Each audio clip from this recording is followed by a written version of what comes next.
सुमेरु।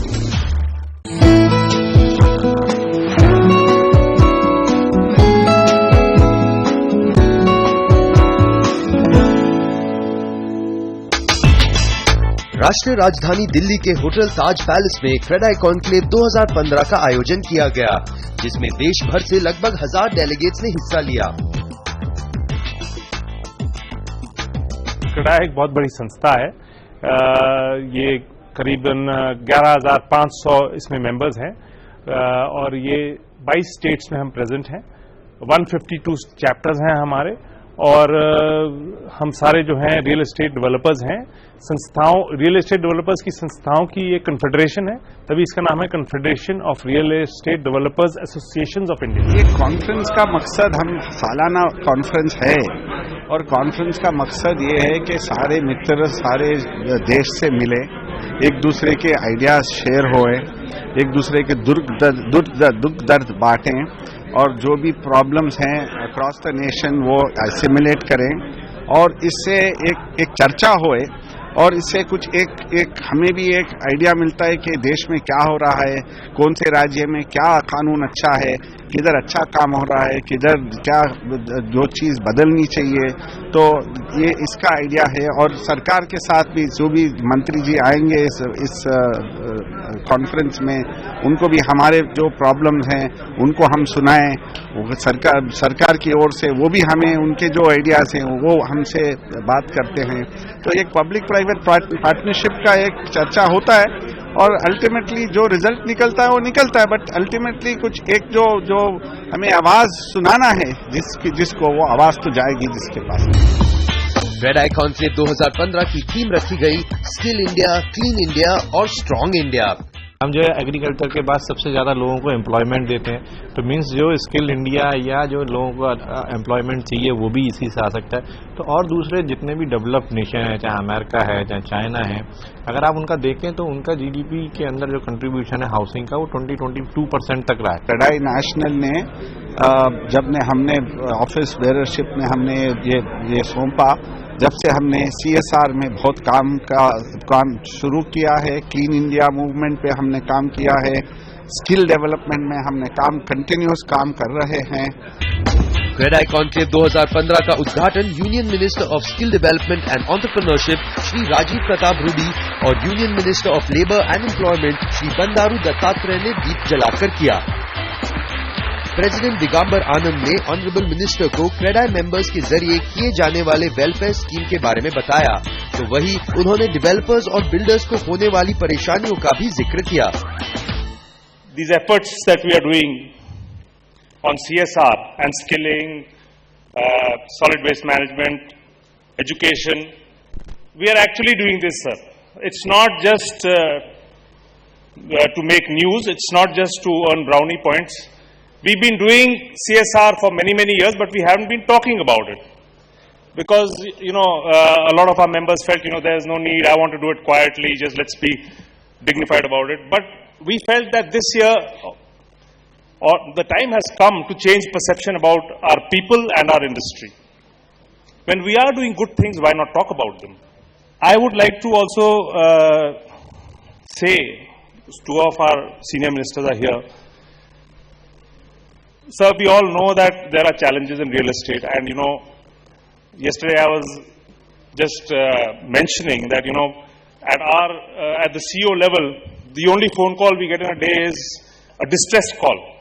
आज ये हो गया, उस साइड पे ये इंस्पेक्टर आ गया, this has happened over there, run there, put out the fire here. So that's become a prime job, which is not a good sign.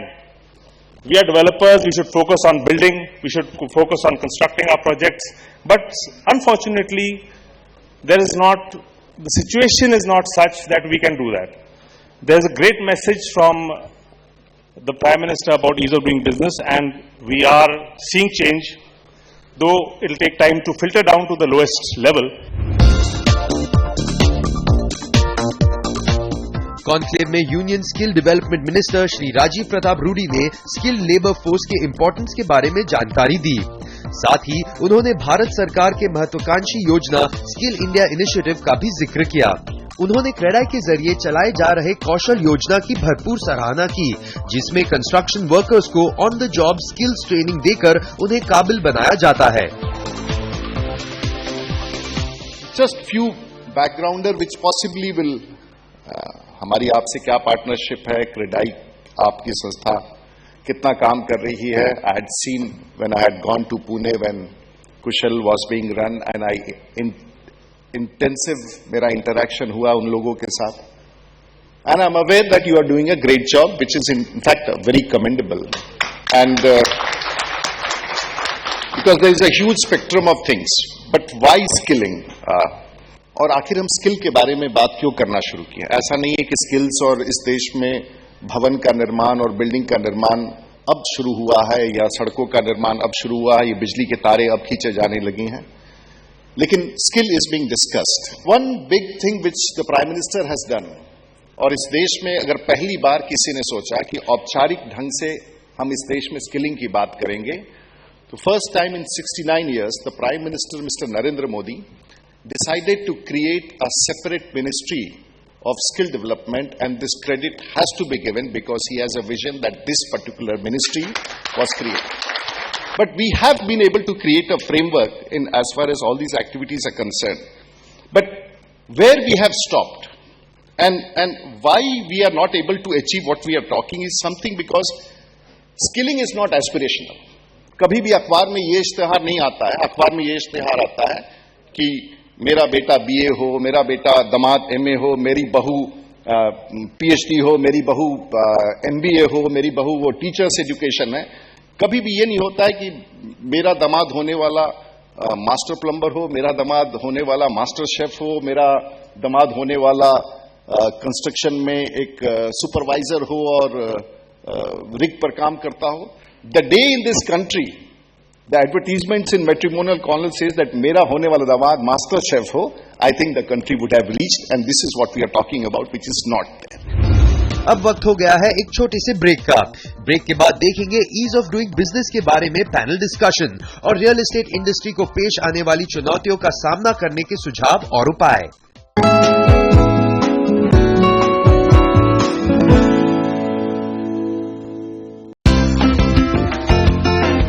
Break के बाद स्वागत है आपका क्रेडाई कॉन्क्लेव 2015 में, जहां यूनियन मिनिस्टर श्री बंदारू दत्तात्रेय ने कॉन्क्लेव में रोजगार सृजन के लिए रियल एस्टेट इंडस्ट्री के योगदान को महत्वपूर्ण माना। उन्होंने ट्रेनिंग और स्किल डेवलपमेंट के लिए क्रेडाई के विजन और मिशन की भी तारीफ की। ऑनरेबल मिनिस्टर ने क्रेडाई को उनके मंत्रालय के जरिए सहयोग का भरोसा भी दिलाया। मुझे विश्वास है इस कॉन्क्लेव से बराबर जो है हम कंस्ट्रक्शन फील्ड को और आगे बढ़ा सकते हैं। और मुझे और एक बात आपसे बताना है, मैं लेबर एंड एम्प्लॉयमेंट मिनिस्टर हूँ। लेबर मिनिस्टर बोले तो आप सभी लोगों को थोड़ा गुस्सा भी रहता है, गुस्सा भी रहता है इसलिए कि हमारे लोग सताते रहते हैं। हमारे लोग बोले तो हमारे पीएफ के लोग आपको काफी नोटिस देते हैं, और जो कानून है, कानून से ज्यादा भी आप लोगों को सख्त करने का कोशिश करते हैं। लेकिन मैं विश्वास रखता हूं कि नया सरकार इंस्पेक्टर राज नहीं करेगा, केवल इंस्पेक्शन, क्वालिटी इंस्पेक्शन करेगा। कि this Narendra Modi government wants transparency and accountability. Transparency and accountability जब आता तो भ्रष्टाचार खत्म हो जाता, भ्रष्टाचार खत्म हो जाता, और भ्रष्टाचार ही नहीं, हमारा इंस्पेक्टर राज भी खत्म हो जाता। तो इसलिए ऐसे न्यू इनिशिएटिव्स लिया जा रहा है। और दूसरी बात, जो ease of doing business, ease of doing business also one of the major agenda before us. Ease of doing business में अभी तक हमारे ईपीएफओ की तरफ से हम लोग जो इनिशिएटिव्स, काफी इनिशिएटिव्स हम लोगों ने लिया। क्रेडाई का मानना है कि भारत में समय समय पर प्राइवेट रियल एस्टेट सेक्टर को बहुत सारी अंदरूनी और बाहरी चुनौतियों का सामना करना पड़ता है। Real estate regulatory act bill और ईज ऑफ डूइंग बिजनेस जैसे मुद्दों पर भी चर्चा की गई। It should not take us 10 years to build a road in India. It takes 2-3 years anywhere else. It should not take 10-15 years to get justice in our courts. So the basic today, the biggest need, more than even economic reform, is the reform of the state. And what we need to do is to create a strong liberal state. Single window clearance का जो demand है हमारा industry का, अब तो 5 साल पुराना demand हो गया है। ये क्योंकि हमारा जितना भी सैंक्शनिंग है वो एक स्टेट सब्जेक्ट है। सेंटर ने एक सिंगल विंडो क्लियरेंस की तरफ एक इनिशिएटिव लिया था, अर्बन डेवलपमेंट मिनिस्ट्री ने और हुपा ने। वो इंस्ट्रक्शंस गई हैं स्टेट गवर्नमेंट्स को कि आप इस सबको एक विंडो में लेके आइए। कुछ स्टेट्स ने इस बात को सराहा है और वो करने की कोशिश कर रहे हैं, लेकिन अभी तक कोई भी effective single window clearance system नहीं सेटअप हुआ कंट्री में। हम सोचते हैं कि ये इनिशिएटिव गवर्नमेंट ने जो पुश किया है इसको पुश करते रहेंगे और हो सकता है कुछ वक्त और लगे, लेकिन सिंगल विंडो क्लियरेंस के अलावा और कोई आंसर नहीं है सरकार के पास इस इंडस्ट्री को और एफिशिएंट बनाने के लिए और इतनी सारी जो करप्शन होती है उसको वीड आउट करने के लिए। एक हमारा जो सबसे बड़ा सरकार से मांग है वो ये है कि एक तो सिंगल विंडो क्लियरेंस होना चाहिए अप्रूवल प्रोसेस में, क्योंकि जैसे आप जानते हैं कि प्रोजेक्ट्स की जो डिलेज होती हैं वो कई बारी अप्रूवल्स के देरी की वजह से होती है। जैसे एनवायरनमेंट क्लियरेंस के अंदर हमारे को 1.5 साल लग गया था एक क्लियरेंस के लिए और कई डेवलपर्स को, जिससे काफ़ी प्रोजेक्ट्स डिले हुए हैं। तो हमारा उनसे मांग ये है कि एक सिंगल विंडो सिस्टम होना चाहिए। सारे क्लियरेंसेस जो भी सरकारी डिपार्टमेंट्स हैं सबको एक ही सिंगल विंडो से एक ही क्लियरेंस मिलना चाहिए। इससे एक तो प्रोजेक्ट्स जल्दी डेवलप होंगे तो जो हमारे कंज्यूमर्स हैं, हमारे जो बायर्स हैं, उनको भी घर जल्दी मिलेगा। उत्तर प्रदेश में रियल एस्टेट ग्रोथ के लिए honourable food and civil supplies minister Shri Kamal Akhtar ने यूपी गवर्नमेंट का विजन पेश किया। श्री कमल अख्तर ने यूपी सरकार की एम्बिशियस आवासीय योजना को पूरी तरह से इम्प्लीमेंट करने के लिए डेवलपर्स को इनवाइट किया और उन्हें पूरा सहयोग करने का आश्वासन भी दिया। आज देश के कोने कोने से, देश के पूरे देश से यहाँ पर बहुत सारे डेवलपर यहाँ पर हमारे बीच में मौजूद हैं। इस सम्मेलन के जरिए हम लोग चाहते हैं कि आप लोग उत्तर प्रदेश के अंदर आएं। 150 megawatt power plant has already been set up in UP as we speak, is in operational using solar energy, and that calls for a clap, ladies and gentlemen. Just give you another perspective, 10,000 Lohiya villages under Gram Panchayats have been implemented on solar energy, solar street lights. And of course the vision of our young Chief Minister, Mr. Akhilesh Yadav ji, is very clear. 22 घंटे power supply in urban areas और 16 घंटे power supply in rural areas by 2016 and 17. Uttar Pradesh में real estate industry से संबंधित policy पर उत्तर प्रदेश सरकार के urban planning advisor Shri NR Verma ने बताया कि कैसे सरकार रियल एस्टेट सेक्टर को बढ़ावा देना चाहती है।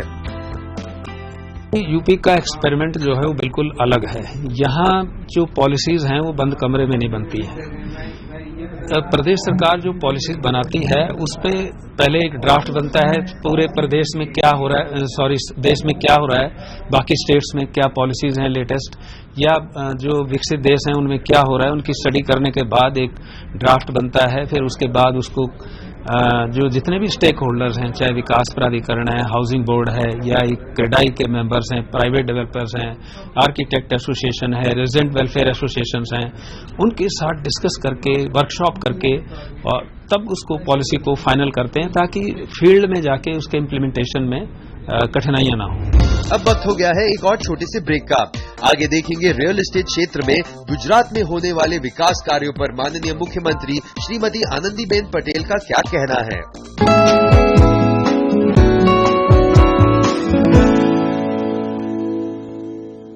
रेड आई कॉन्क्लेव 2015 का एक मुख्य आकर्षण था गुजरात में डेवलप हो रहे गिफ्ट सिटी को लेकर।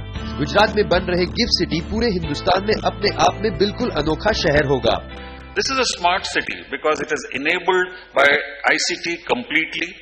It has retail areas, it has entertainment areas, it has integrated development approach. That is what we call in today's urban planning language, and which is why central government has chosen it as a model smart city in the greenfield category. Gift city एक smart city का जो एक concept है उसी का एक वो रूप बता रहे हैं कि भाई एक स्मार्ट सिटी के अंदर क्या क्या होना चाहिए। तो उसका एक एग्जांपल आप ये कह सकते हैं कि गिफ्ट सिटी के रूप में उन्होंने ऑलरेडी गुजरात के अंदर रिवर फ्रंट के ऊपर एक ऐसा सिटी बनाया है जहां पे आप तो walk to work, walk to play, walk to school, ये सारे जो कॉन्सेप्ट्स हैं इस थीम के ऊपर उन्होंने जो है ऑलरेडी बनाया है।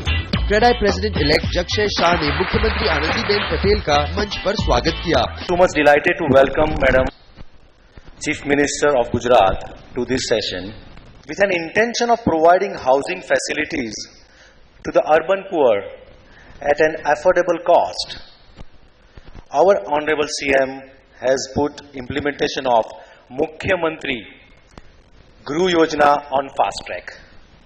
About 2 lakh houses will set up by next year, including 50,000 houses in different cities on PPP basis for rehabilitating slum dwellers in well-planned homes. Gujarat की मुख्यमंत्री श्रीमती आनंदीबेन पटेल ने क्रेडाई कॉन्क्लेव 2015 में गुजरात के रियल एस्टेट डेवलपर्स और बिल्डर्स की कंस्ट्रक्शन के क्षेत्र में ही नहीं बल्कि स्वच्छता अभियान में भी मिलने वाले सहयोग की जमकर तारीफ की। हमने राज्य में जंत्री, जिसे अन्य राज्यों में सर्कल रेट कहा जाता है, उसका बहुत ही वैज्ञानिक तरीके से गठन किया और अमली बनाया। गुजरात राज्य में हमने वर्ष 2008 से सर्कल रेट को कंपलसरी किया है। पहले मनचाहे दाम पर प्रॉपर्टीज का रजिस्ट्रेशन होता था। कई बार तो ऐसा होता था कि अफसरों के डिस्क्रिप्शन पर केस चला जाता था और 2-3 सालों तक लोग खरीदी हुई प्रॉपर्टी को रजिस्टर नहीं करा पाते थे।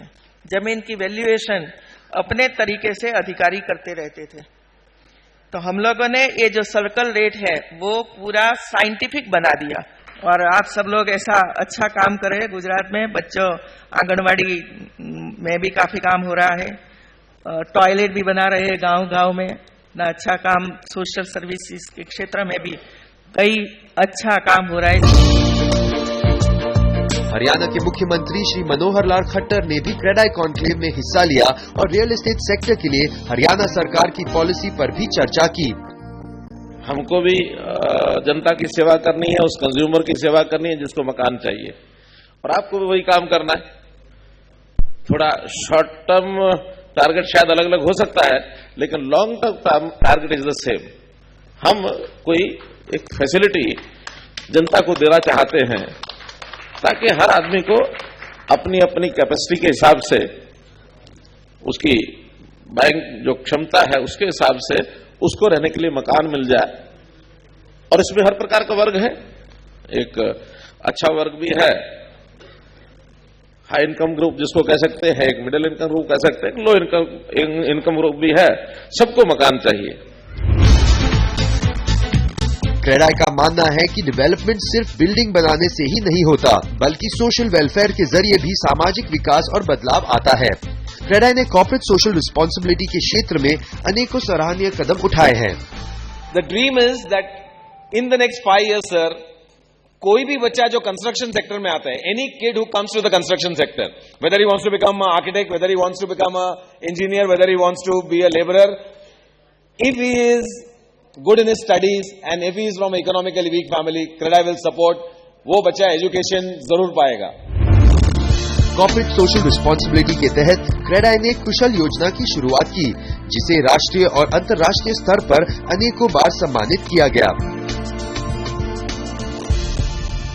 क्रेडाई के जो डेवलपर्स हैं, क्रेडाई एज ए संस्था भी हम लोगों ने CSR के ऊपर बहुत फोकस करा है और जितने हमारे डेवलपर्स हैं क्रेडाई के मेंबर, हमारे इंटरनल मीटिंग्स के अंदर भी ये डिस्कशन होता है कि CSR के ऊपर बहुत ध्यान देना है, चाहे वो लोगों की शिक्षा के लिए या गरीबों के लिए घर हैं या पब्लिक टॉयलेट सिस्टम है। कई चीज़ों में हम क्रेडाई के माध्यम से हमने काम किया है। क्रेडाई ने 2015 में आर्थिक रूप से कमजोर तबके के मेधावी छात्रों के लिए स्कॉलरशिप योजना की भी शुरुआत की। स्कॉलरशिप के लिए लगभग 25 करोड़ रुपए का फंड भी निर्धारित किया। इस योजना का फायदा पहुंचाने के लिए बहुत से मेधावी छात्रों को स्कॉलरशिप से सम्मानित किया गया। हमने एक एजुकेशन CSR में एक एजुकेशन फंड बनाया है जिसमें आज बच्चों को हमने स्कॉलरशिप्स बांटी हैं। कम से कम मतलब 25 करोड़ रुपए हमने इकट्ठा किया है बच्चों की इकोनॉमिकली वीकर सेक्शन के बच्चों की एजुकेशन के लिए, जिसमें आज पहला हमने स्कॉलरशिप बांटी है। मैंने कंप्यूटर के थ्रू देखा और उसमें देखा तो क्रेडियाई वीकर स्टूडेंट को स्कॉलरशिप प्रदान करती है, उसके थ्रू मैंने अपना फॉर्म भरा तो मेरा इसमें सिलेक्शन हो गया। क्रेडियाई आपका बहुत बहुत शुक्रिया, आपने मुझे इस सम्मान का मौका दिया। और इस तरह 2 दिन तक चले इस कॉन्क्लेव में रियल एस्टेट सेक्टर से जुड़े कई मुद्दों पर अपना राय रखा गया और समाधान की ओर एक कदम आगे बढ़ने की आशा की गई।